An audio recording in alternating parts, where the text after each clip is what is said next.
Hello friends, welcome in Python video series. In this video tutorial, we'll talk about how we can implement encapsulation in Python. But before that, let's try to understand what is encapsulation.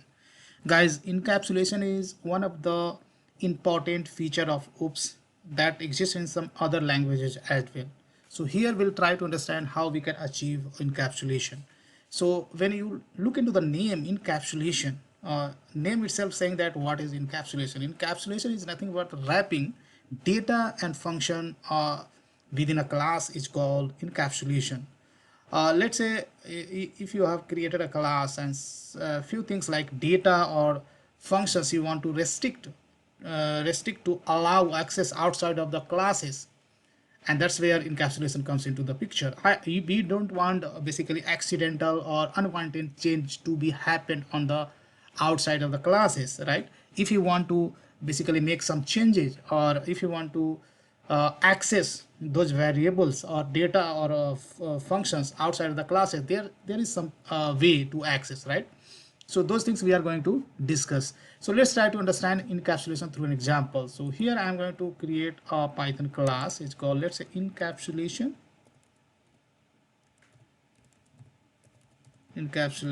demo. And here, let's say I'm going to create a class. It's called person.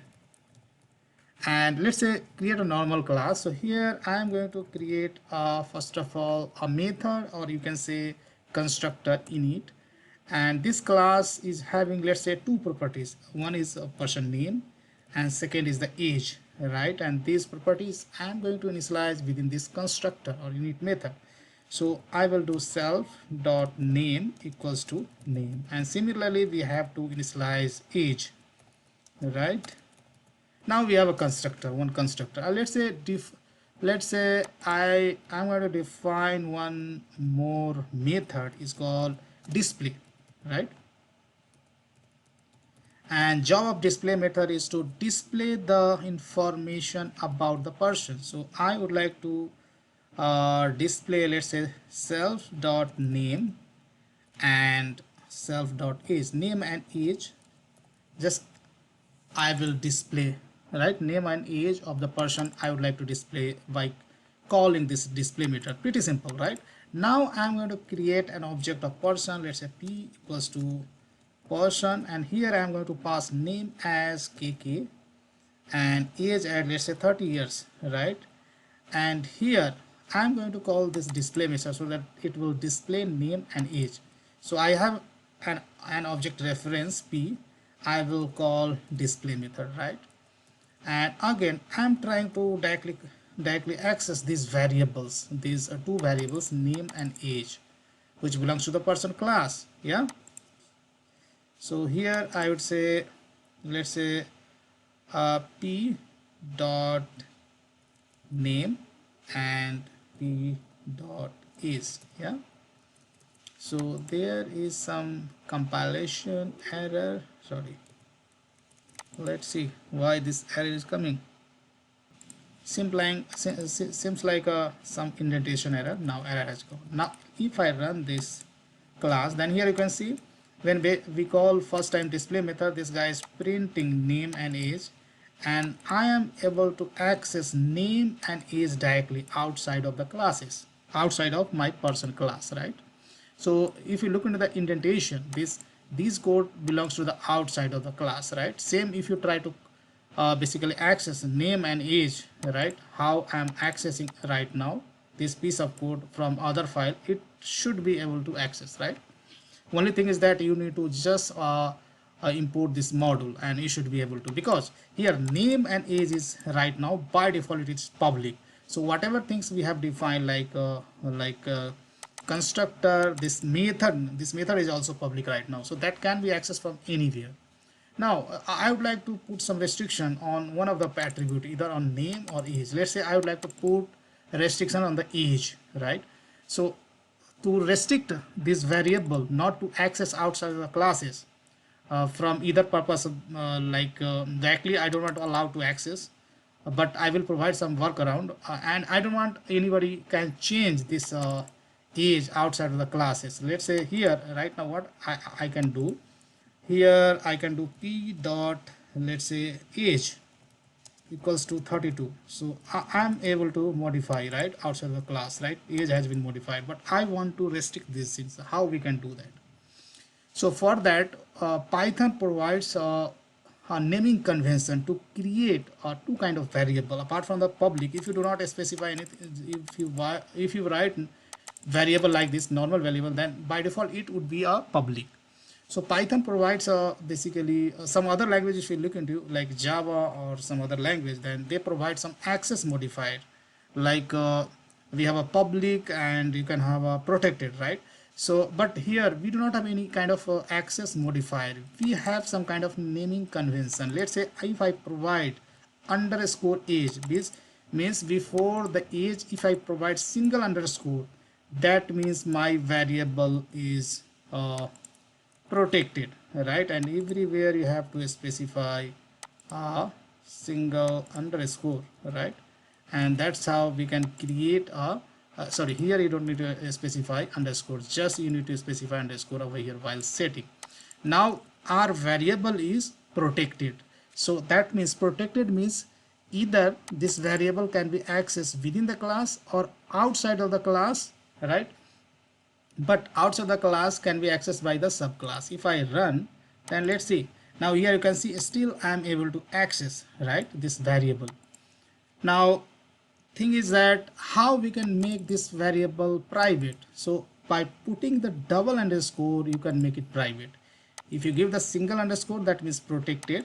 So so protected variable, sorry guys, one thing I would like to do, if variable is protected, then that can be accessed by the outside of the class as well, right? If you have a protected variable. So but if you have a variable as private, if you're putting double underscore, of course that can be accessible over here because this method belongs to the same class. But let's see whether I'm able to access over here or not, right? So these things I'm going to remove.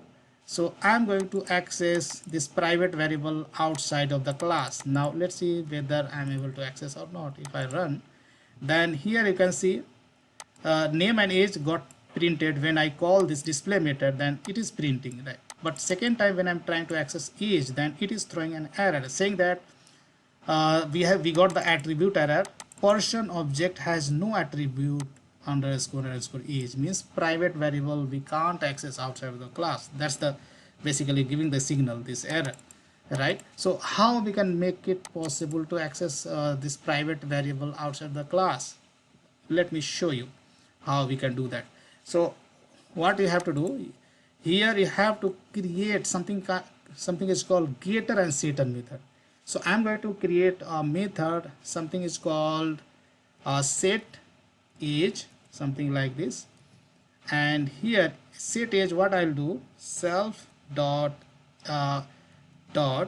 underscore age equals to, I would say, age. So this is our setter method. Using this setter method we can set the value of age. And similarly we can create a something is called getter method, right? So I'd say get age, and this getter method is going to basically, here some indentation issue seems like, this getter method is going to return self dot age. So I'd say self dot age, this guy is going to return age. Yeah, now what I'll do, instead of directly accessing this variable, I will say get age, and let's see whether we are able to access or not. And cool, here you can see we are able to access now using the getter method or accessor method. Also we can say getter method is also called accessor and setter method is also called mutator, right? Now here, sorry guys, I don't know why it is not throwing an error, but here we have to pass this age as well so that we can set, right? And if I run, then here you can see we get the name and age, right?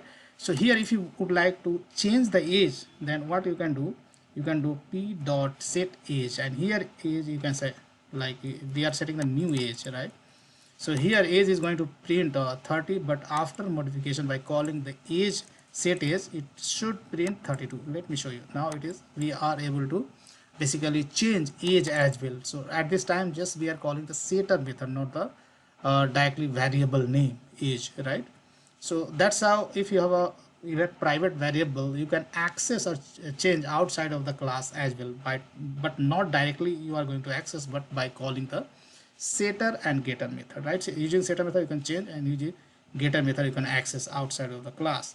Now if you want to apply encapsulation on function, then that also possible, means restricting access of any function outside of the class, that is also kind of encapsulation. So here we can have a, let's say, method hello method I have created, because we are putting double underscore, that means this method is private to this class, right? So in Python whenever you see double underscore before any variable name or before any method, that means that a variable or method or function is private, completely private. Let's say I'm printing hello.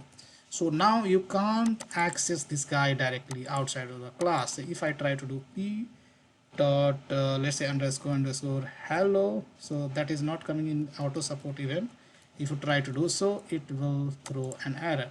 Here you can see saying that so hello doesn't exist for this object, right? But if you try to access this private function within the class, let's say I would like to call from here itself, it is possible, right? I will do, let's say, self, of course you have to use self dot underscore underscore, and here you can see auto suggestion, it is coming. If I try to run, then here you can see within the class I'm able to call my private function, but outside of the class I'm not able to call this private function.